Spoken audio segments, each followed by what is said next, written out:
Salut, te voici actuellement sur la chaîne YouTube Snapstar. Sur cette chaîne, tu retrouveras tous les plus gros clashs de Snapchat et tous les plus gros buzz du moment. Surtout, n'hésite pas à t'abonner tout en activant la cloche des notifications pour ne rien rater du contenu exclusif de cette chaîne. Et oui, sur cette chaîne, tu retrouveras du contenu qui n'est disponible nulle part ailleurs. Sur ce, je te laisse avec la vidéo. Bon visionnage. Comme vous avez pu le constater en regardant le titre et la miniature de cette vidéo, aujourd'hui nous allons principalement parler de Marc Blatta. Vous le connaissez certainement tous, Marc est un ancien candidat de télé-réalité qui est devenu blogueur et qui s'est notamment fait connaître en balançant l'histoire de la sorcellerie de Carla Moreau et de Maeva Genam. Comme vous le savez, Monsieur Batata a l'habitude de faire d'énormes scoops, mais dans cette vidéo, il a décidé de raconter son passé. En effet, Marc raconte son histoire et il explique comment il a fait pour réussir sa vie. Je vous laisse sans plus tarder avec la prise de parole de Marc. N'oubliez pas de réagir dans l'espace commentaire et surtout restez bien jusqu'à la fin de cette vidéo. Tout se passe comme dans un rêve, entre guillemets. Je vous parle de ça à l'époque. J'arrive en boîte, on me paye pour être en boîte. Dans ma tête, je me dis, c'est quoi ce délire? Et quand il m'a sorti l'argent et que j'ai vu l'argent de mes yeux, 1000 euros pour être assis en boîte, alors qu'il y a des gens qui étaient en train de gaspiller des 2000, 3000, moi on m'a donné 1000 balles, plus on m'a donné à consommer, plus je rentrais avec qui je voulais. Je me suis dit, je ne peux pas laisser passer une opportunité pareille. À l'époque, je le rappelle, je n'étais pas musulman. Je dis, je ne peux pas laisser passer une opportunité pareille. Étant avec Nadé, je lui dis, il faut absolument que tu pètes dans ce créneau-là, que tu perces et que tu arrives à faire quelque chose parce que ramener les gens en boîte, apparemment, il y a de l'oseille à mort. Moi, je ne savais pas, mais il y avait de l'oseille à mort. Ça n'existait pas encore dans la télé-réalité, c'était naissant. Nadé a pris le créneau et a tout rasé. Donc Nadé, c'est moi qui l'ai mis dans le booking. Je lui ai dit, écoute, tu t'appelles les candidats. Moi, j'ai un relationnel avec eux vu que j'ai fait de la télé. Je les ai appelés. Allô, c'est Marc de telle émission. Nanana. Vas-y, frérot, est-ce que ça te dit d'aller en boîte, etc. Et Nadé appelait les patrons de boîte de nuit pour leur dire, vas-y, est-ce que vous voulez tel candidat pour ce soir? Est-ce que vous voulez truc, machin? Donc elle a eu tout le monde, elle a eu Thomas et Nabila en exclu pendant pas mal de temps. D'ailleurs, plus que tout le monde et c'est comme ça que ça a commencé. D'ailleurs, ta tête dans tous les flyers. D'ailleurs, j'étais booké à mort parce que c'était ma femme qui bookait, donc tranquille, j'étais booké à mort et tout. Tous les candidats donc, ils disaient oui, moi aussi je vais être booké s'il te plaît et tout. De ouf. Donc en gros, elle bookait tout le monde, elle a booké les gens de Secret, toute la télé-réalité, elle les a bookés en boîte de nuit.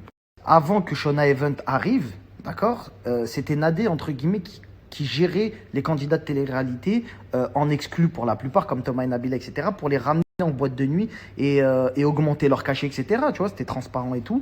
Et franchement, c'était une époque, bon, je ne veux pas dire que c'était une belle époque, parce qu'aujourd'hui, tu me dis de mettre un pied en boîte, je te dis non, peu importe la somme, mais entre guillemets, c'était une époque à vivre, c'était quelque chose, tu vois ce que je veux dire? Donc bref, elle a émergé dans ce milieu-là, en parallèle, parce que moi, quand je me suis mis en couple avec Nadé, je lui dis, je veux pas que tu travailles. Ou si tu travailles, tu travailleras que pour nous, pour nos intérêts personnels, en tant qu'entrepreneuse, etc. Et je gagnais suffisamment ma vie pour pouvoir lui dire de ne plus travailler. Donc après, s'en est suivi des bookings d'artistes. On a booké de nombreux artistes, des chanteurs, des rappeurs, etc. etc. Et en parallèle, je continue toujours la SNCF. Le truc, c'est que à un moment, le booking, pour des raisons, parce que je me suis converti, etc., et parce que Nadé est tombée enceinte, donc je me suis converti. C'était pas en adéquation avec... en tant que jeune converti, tu comprends pas tout d'un coup, tu vois. Donc, en apprenant quelques trucs, etc., bah, tu te rends compte que le mode de vie n'est pas bon, même si ça t'apporte de l'argent. Donc, on a décidé, vu que Nadé aussi était enceinte et tout, c'était le bon moment. On a dit, on arrête les bookings, on arrête tout, etc. On trouvera un autre truc, Inch'Allah. Donc, suite à ça, il y a des amis à Nadé qui étaient des amis de la famille à Nadé qui étaient dans le VTC. Je te parle du VTC à l'époque. Le VTC, genre en mode, tu viens, tu as une carte d'identité, un permis de conduire, tu es prêt à rouler. Donc j'ai connu vraiment l'époque du VTC quand ça venait de démarrer. Ça venait d'arriver. En parallèle, je suis toujours à la SNCF. J'ai commencé, wallah que c'est la vérité, j'ai commencé, et c'est pas quelque chose que je conseille, mais j'ai commencé en faisant une bêtise, mais j'ai tout de suite, alhamdoulilah, j'ai tout de suite fait les choses, trucs. J'ai commencé à faire un crédit sur une voiture, d'accord? Je m'en souviendrai toute ma vie, c'était un Sirocco. Je suis dans cette voiture dégueulasse. C'était la seule qui était dans les ordres de prix où je pouvais faire un crédit. J'étais agent SNCF, donc le crédit passait, tu vois. J'achète cette voiture, 27 000 euros. Elle sort du concessionnaire, je la revends sur le bon coin. Le mec, il vient, il me dit, ouais, je crois que tu la vends, elle vient juste de sortir, elle est toute neuve. Je lui dis, non, mais t'inquiète, c'est parce que j'ai besoin de faire des choses, etc. Je voulais investir dans le VTC. Je vends la voiture, il me la paye, je crois, à 24 ou 25 000 euros, donc je perds déjà de l'oseille. J'investis dans 2 voitures VTC et je me rachète une toute petite voiture Twingo 1 rose et je vais travailler avec à la SNCF pendant que mes 2 voitures VTC roulent. Voilà comment ça a commencé. Et suite à ça, bah, mes 2 voitures roulent, je commence à perfectionner un petit peu mon parc automobile, 2, 3, 4, 5, plusieurs voitures, beaucoup de voitures. Et je commence à faire rouler des gens, etc. Je commence à devenir un petit chef d'entreprise, pas mal, tu vois. Donc j'ouvre une société, je fais des trucs, je fais des machins et tout, ça commence à être cool. Et bah, je ne peux plus, malheureusement, être à la SNCF. Je ne peux plus être présent à la SNCF. Et ça se ressent, ça se voit. C'est-à-dire que je ne suis pas là, il y a des trains à faire, bizarrement, c'est mon collègue qui le fait. Après, je m'arrange avec mon collègue, t'as capté, on le met bien, vas-y, t'inquiète, frérot, c'est pour WAM, machin, machin. Et je m'en souviendrai toute ma vie, écoutez bien ça. À l'époque, quand j'étais agent SNCF, j'étais sur un triage, j'étais sur le triage du Bourget. Il y a un mec qui était syndicat qui s'appelait Anas Kazib. Je dis il s'appelle toujours, il s'appelle Anas Kazib. Vous l'avez vu sur les grosses têtes, c'est le rebeu là, toujours qui crie, qui dit ah, de toute façon, vous, c'est un bon gars de ouf, c'est mon gars sûr. Et lui, petit, il voit ce snap, mon frérot, qu'est-ce que je peux t'aimer parce que ce jour-là, tu m'as mis une baffe. Lui, c'était un syndicat, c'était mon gars, je le kiffais, tout ça, c'était mon frérot, il représentait le peuple. Il représentait les gens opprimés à la SNCF. T'as capté? C'est pour ça d'ailleurs il passe à la télé et tout. Ça a toujours été l'homme du peuple, c'est un bon gars. Et moi, personne n'est au courant qu'à la SNCF, que dehors je fais du bif dans le VTC. Personne n'est au courant. Et ils me voient des fois arriver avec des grosses voitures, tout ça. Ils disent, wesh, là, oui, ils vendent de la drogue ou c'est comment? Donc ils sentent qu'il y a une histoire bizarre, mais vas-y, tranquille. Et un jour, je vais à mon rendez-vous pour me faire virer. En fait, ils te font un rendez-vous pour te virer, la SNCF, t'as capté? Donc, je suis convoqué dans des bureaux à Paris-Saint-Lazare, tout ça, des vrais trucs. J'arrive et tout, je m'habille normal et tout. Mais moi, je m'en fous. Parce que je fais de l'argent dehors. Et quand je suis convoqué, je suis dans l'ascenseur avec Anas. Et Anas, il me dit, vas-y frérot, t'as déconné, tu fous la merde et tout.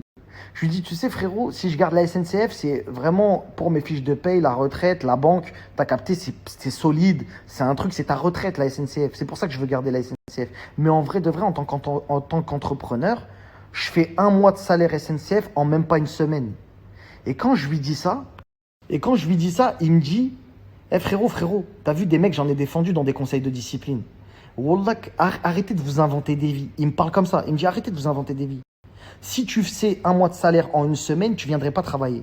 Et quand il m'a dit ça, je lui ai rien répondu. Mais c'était la vérité. Wallah que c'était la vérité.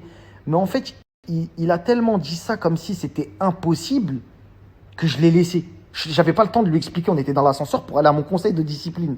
Ça veut dire que moi, dans ma tête, j'étais en mode, je me fais virer, je me fais pas virer, tranquille. Moi, c'était pour lui dire en mode, mon frérot, relax. Si je me fais virer, je m'en bats la race. Tu vois ce que je veux dire? Donc, on arrive au conseil de discipline. Évidemment, je me fais virer. C'est la base. Je me fais virer. Je suis jamais présent, frère. Donc, au bout d'un moment, on me vire. Ouais, monsieur, voilà, on va vous virer. Monsieur Blata, vous êtes une merde. Ouais, vous êtes jamais là. Est-ce que vous trouvez ça normal? Ils m'ont viré à juste titre. Et je remercie la SNCF pour tout ce qu'ils m'ont donné comme avantage, etc.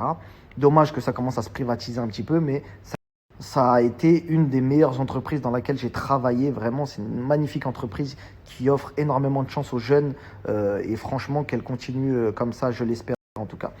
Bref, donc je suis viré de la SNCF. Je rentre chez moi, j'appelle Nadé. Je lui dis, bon, je me suis fait virer de la SNCF. Elle me dit, ah, ok, d'accord. Bon, bah voilà, hein. Genre, fallait s'en douter, quoi, tu vois. Fallait s'en douter. Je dis, ouais, bah maintenant on est. Et en fait, ça m'a fait quelque chose. Au début, j'y suis allé sans que ça me fasse quelque chose, mais c'est comme si j'avais un harnais de sécurité, j'étais en rappel, et que d'un coup, on me coupait le fil et on me disait, cette fois-ci, t'es en chute libre. C'est-à-dire que là, tu peux compter que sur ton entrepreneuriat et c'est tout. Alors après, j'avais pas le choix. J'ai investi. Donc l'argent que je faisais en faisant travailler certaines voitures, bah, je rachetais des voitures. Et faut pas se mentir, j'ai sillonné la France. Je prenais des billets de train et j'allais au fin fond de campagne que je connaissais même pas. J'achetais des voitures, je rentrais sur Paris, je les donnais à des chauffeurs, je me suis fait voler des voitures. Qui a pas connu ça? Ceux qui avaient des voitures de VTC se sont fait voler voilà les voitures. On m'a mis des bâtons dans les roues comme t'as pas idée. Il y avait des rageux, frère. Ils me mettaient des bâtons dans les roues. C'était Game of Thrones, le VTC, frérot. Wallah, que c'était dinguerie. Tu vois ce que je veux dire? Mais alhamdoulilah, Allah il nous a mis des gens sur notre chemin parfois, qu'on a pu aider, qui nous ont aidés également, etc. Et alhamdoulilah, j'avais un petit cercle où je connaissais un petit peu tout le monde et ça se passait très Merci bien. à toi d'avoir visionné cette vidéo et surtout n'hésite pas à liker la vidéo et à nous donner ton avis dans l'espace commentaire. Sur ce, on se retrouve dans une prochaine vidéo. Peace.